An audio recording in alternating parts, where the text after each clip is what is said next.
Hello YouTube, how's it going? This is the crossover and I'm back with another video.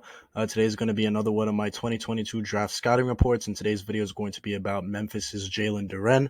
So without any further delay, let's get straight into the video. Moving on to some stats regarding Jalen Duren, he is 18 years old, stands at about 6 feet 11 inches, weighs about 250 pounds, and has a 7 foot 5 inch wingspan. One of the more impressive overall physical profiles that we have covered so far through this draft process. And so far through his freshman year, playing for the Memphis Tigers under Penny Hardaway, he has been averaging 11.1 points, 7.5 rebounds, and 2.6 blocks per game, and he has been shooting 57, basically 58% from the free throw line. However, I did throw in two advanced stats, which I think cater more so towards Jalen Duren and his play style, where he does have an effective field goal percentage of 67.6 and a total rebound percentage of 17%. Both of those lead the Memphis Tigers. He leads the Memphis Tigers in both of those statistics. Effective field goal percentage is basically like a regular field goal percentage for those of you that don't know, except it takes into account the fact that three-pointers count for one extra point. So in Jalen Duren's case, as we'll be talking about later, he's much more of a traditional center. So his effective field goal percentage and his field goal percentage aren't, exactly too much different, but still, I just wanted to throw that out there. And then I felt like his total rebound percentage was important because his total rebound percentage basically shows how many of his team's uh, rebounds did he grab. Essentially, that's the basic way of explaining his total rebound percentage, and he leads Memphis in that statistic, and he's up there amongst the college ranks, but not amongst the very top. So very pretty solid both in both the advanced stats and pretty solid stats overall. Moving on to the strengths of Jalen Duren as a prospect. First up, we have his physical profile. I just got into the exact measurements a couple seconds ago, so I'm not going to get into it again. But I just wanted to compare him to a similarly built prospect in Paulo Banchero, who is 6'10", 250 pounds, who he doesn't necessarily carry that weight in terms of, he's not necessarily heavy, like fat for a lack of a better word, right? He's not like chubby or nothing like that, but at the same time he's not necessarily built. So it's like, where's all that weight going? However, Jalen Duren is just simply not the case. He has 250 pounds of muscle. His chest, his arms, his shoulders are swole. I wish to have a build. I wish to have the build that Jalen Duren has in the future. But I fully expect that physical profile. Again, he's a great height, great wingspan, a great weight, and he's just how strong he is. I fully expect that all to translate to the next level, and I expect his strength to be one of his major assets as a prospect, especially from day one. However, on the offensive side of the floor, what I believe to be his most ready skill set from day one is his vertical lob threat. Is his ability to be a vertical lob threat in both half court and full court and transitional situations.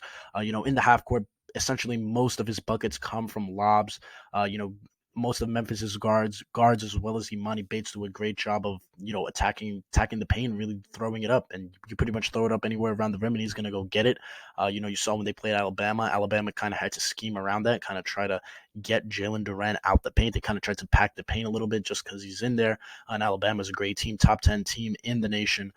So that just shows you how dominant of a finisher around the rim Jalen Duren is, and he does a great job of running out, leaking out in transition in transitional situations. I just said transition a lot of time, but he does a great job of leaking out in fast breaks and finishing lobs. And he's only going to play with better guard play. Imani Bates has been pretty bad for Memphis this year, as well as the other guards for Memphis haven't been anything to haven't necessarily impressed or wowed anybody over. So he's going to come into an NBA situation, and again, similarly to how I talked about with Jabari Smith in the last video.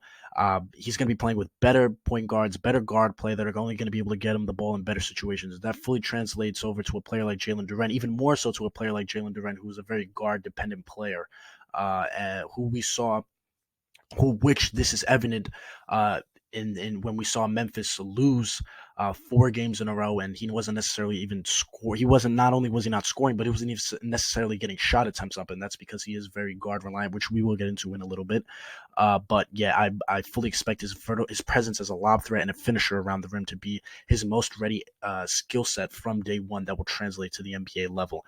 Some other strengths of Jalen Duren is that he does flash some potential as a floor spacer, and I'm not talking about shooting all the way from the 3-point line. He hasn't taken one 3-pointer this year. However, I am talking about his mid-range shot. He has a soft touch on the mid-range shot. He likes to do a little jab into the mid-range shot or just catch and shoot the mid-range shot. He doesn't take it all that often, but when he does take it, it looks good. His form is a bit hit or miss. I mean, it's solid for the most part on his mid-range shots. We'll get to his form and some of his other shots and some of the other shots that he takes in a bit. But the form on his mid-range shot isn't bad, which is kind of weird considering how poor of a free throw shooter he is. But he does show soft touch, and he has a knack for shooting that shot. So I expect it's definitely not going to be ready from day one. But over time, as he goes through NBA skills training and he gets more used to an NBA game, the NBA game, the way it's played, I expect that to maybe become part of his repertoire as an offensive player. And the final strength that I have for Jalen Duren is that he is an incredible shot blocker around the rim and just a good presence around the rim overall defensively. He has great technique around the rim. He doesn't foul all that much around the rim, and when he does foul, it's just him giving up on the play. Like either he's late and he'll just foul, or like he's just too tired and he's just like, all right, I'll just foul just to stop the play, just because I need a break. But he is an awesome shot. He's an awesome shot blocker. He always meets shots at the rim. He does a great job of just contesting shots in general, and he also has very good technique around the rim. He does foul a bit, but around the rim, I watching film on him, I think he does a great job of having good technique around the rim and keeping his hands upright. So I expect Jalen Duren to be a very good vertical lob threat coming out of the draft. Maybe show some potential as a mid range shooter as he develops over his career, and just with his physical profile, not a lot of people, even at the NBA level, are going to be able to bully him around, and especially defensively. And he thrives so much as a rim protector, and blocking shots and just altering shots around the rim. And his physical profile is only going to aid in that being a day one strength at the NBA level. Moving on to the concerns I have regarding Jalen Duren, and boy, is there a lot of concerns. First off, well, really, my first three bullet points can all basically be summed up into my defensive worries with Jalen Duren, and most of it basically has to do with him being able to switch out onto the perimeter. As you can tell by my first point, is that he struggles when switched down into the perimeter due to he has a bit of a high center of gravity, kind of like Obi Toppin. Not as bad as Obi Toppin, but similar to the point where he can't necessarily get down all the way to the point where he can stay in front of guards. And even though he is a vertical threat, like how I covered in his strengths, he's not necessarily the fastest guy ever. And, if he gets put on an island with a guard, especially at the NBA level, when you got guys like Fred VanVleet, the point guard position is as deep now as it ever is, as it ever has been throughout NBA history. So if he gets put on an island with guys like Fred VanVleet or Darius Garland or De'Aaron Fox, so on and so forth, he's going to get torched. That's just quite simply what's going to happen. And, again, due to his high center, he has a pretty high center of gravity. And then, he's just not necessarily the fastest guy in the world, at that 6'11", 6'10" height. And I think we've been teased with players such as, DeAndre Ayton, who developed it more so recently than outright coming into the draft with the ability to stay in front of guards. But with guys like Evan Mobley, even Chet Holmgren to a lesser extent, we've been teased with these unicorn bigs, and Jalen Duren just simply isn't that. And Jalen Duren is much more of a traditional back, rim centered big, and it's just how is this player going to translate into today's NBA, even with how strong and big he is? You can see that in my next point, where his pick and roll coverage is just outright bad. I saw Mike Schmitz of ESPN gave him a defensive versatility grade of an A-. I don't know what the hell he's watching, because I I do not see that. I mean, you watch any Memphis games, and he's lost in pick and roll situations. And I'm not sure how much of it has to do with necessarily the scheme, as he does look to pretty much switch every time, but there's just no communication, which also leads to my third point, is that he's just not out there communicating with the guard that's guarding the ball handler. So then oftentimes his big man is just left wide open, and then whoever's on the help side has to come back and help, and then the man in the corner's open. And then Memphis had some problems with that this year, and they haven't necessarily played the best of teams where they could really pick that apart in terms of just putting him in a blender with pick and roll play. But once tournament times comes around, especially, Jalen Duren could get pretty badly exposed in pick and roll coverages, and a big part of that is just communication. And I think for a center, especially one as dominant as of a paint protector as Jalen Duren is. He needs to be a much better communicator defensively. Whenever you see him get fouled, or whether there's a stoppage, especially on the defensive side of the floor, you see him talking with Imani Bates and the rest of the players on the court for Memphis. So it's not necessarily that he doesn't want to do it. He's willing to do it. You see his motor around the rim.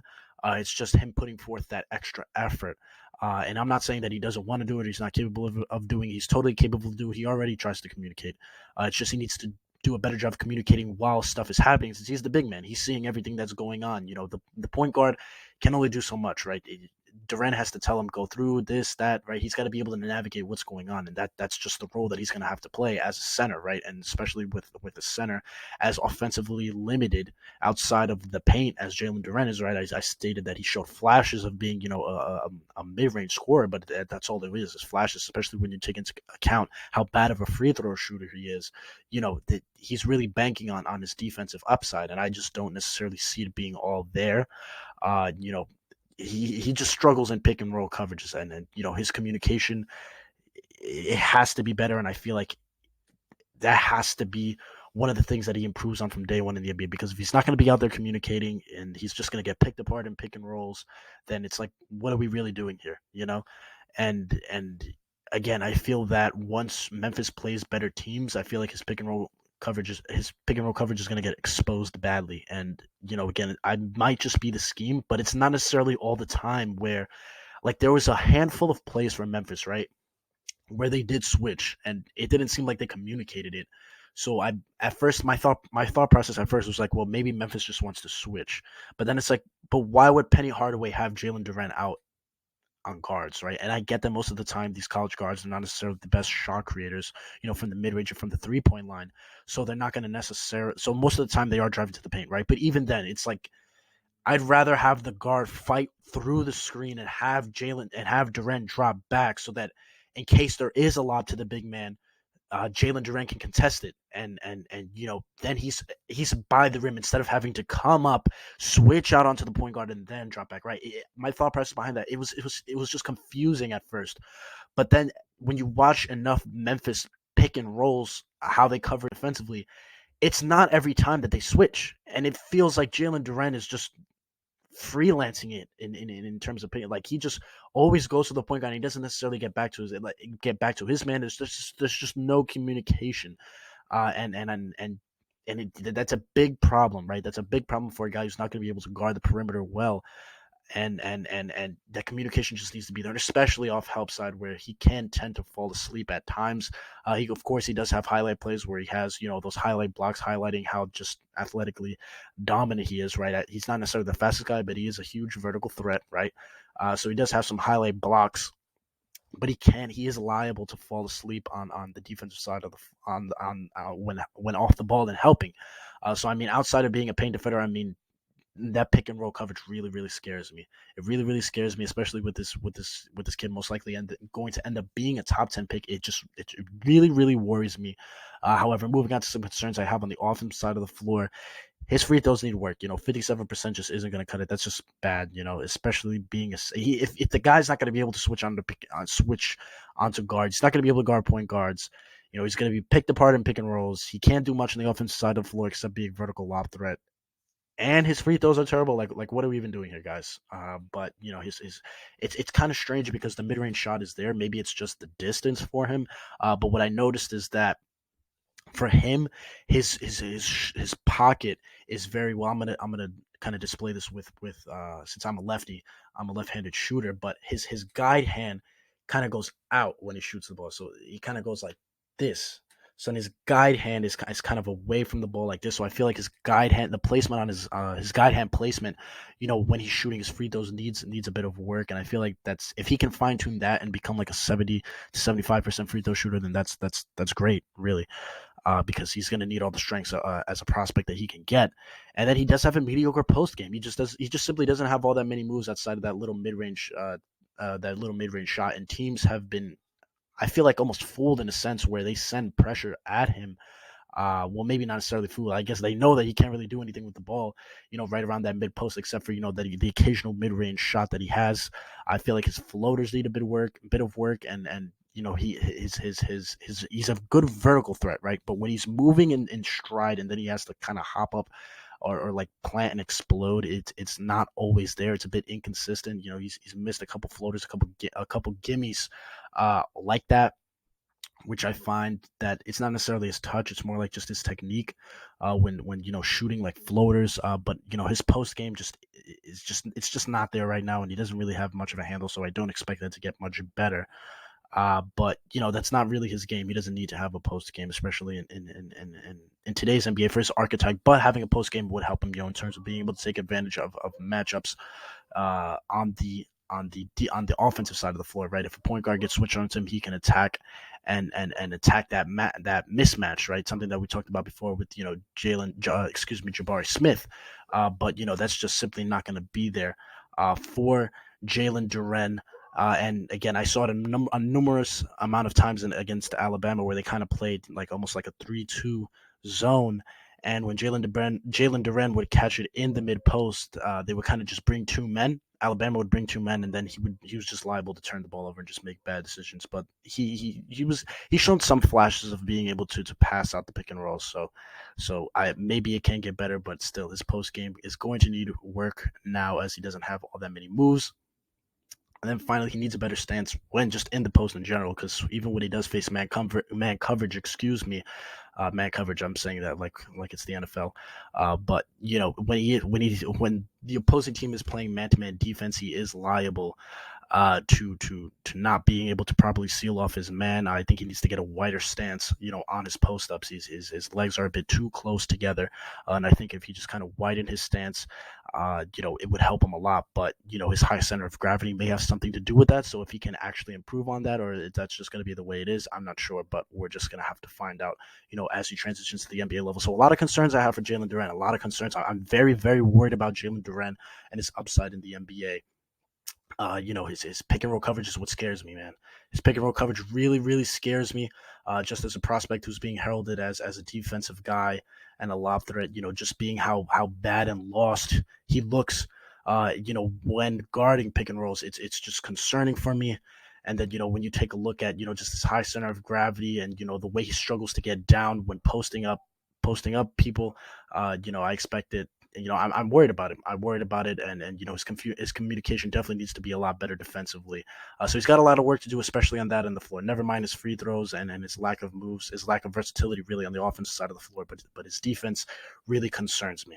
And that's the end of the video, guys. Again, Jalen Duren, a prospect that I have a lot of concerns about. Even though he does have pretty good measurements. He's going to be a day one vertical threat in the NBA.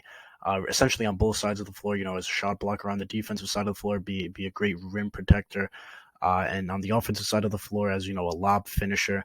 He just doesn't offer much. For me personally, outside of that, he's much more of a traditional big, and we're moving into an age where big men can pretty much pass, dribble, and shoot, and Jalen Duren can't do any of those things, for a lack of a better term, and he can't even necessarily guard a pick and roll efficiently, which it's concerning. It's concerning for a prospect that a lot of people are heralding as this defensive monster, and it's just simply not there. Maybe he can develop it over time, but I have concerns with his lack of speed or burst. And he has a very high center of gravity, and so he's not going to be able to necessarily stay in front of guards, and you see that as well in when he's posting up players, is he kind of struggles to get down and really widen his stance. So I have some physical concerns and just skill concerns with Jalen Duren. I believe he's a first round pick. I don't know about a top 10 pick. I think that's a bit much. But I'll release a big board once I do about 15 prospects. Then I'll kind of I won't go too much in depth with my big board. I'll just be ranking the prospects, but then for some of the guys that I haven't gotten to yet, I'll talk about them a bit more. But again, that's the end of the video, guys. Thank you so much for watching. If you like what you see, subscribe. Let me know what you guys think about Jalen Duren. You think he's going to be, a bust, a star in the NBA? You think he's going to be a high pick, a low pick? You think he should be a top 5 pick? You think he should be a top 10 pick? I've seen him I've seen him in the latest mock drafts being the 5th pick to the OKC Thunder. So, what do you guys think? Should he be the 5th pick? You guys go watch the film on him. Come back, tell me what you guys think. Let me know what you guys think about Duren in the comments. And that's the end of the video, guys. Thank you so much for watching.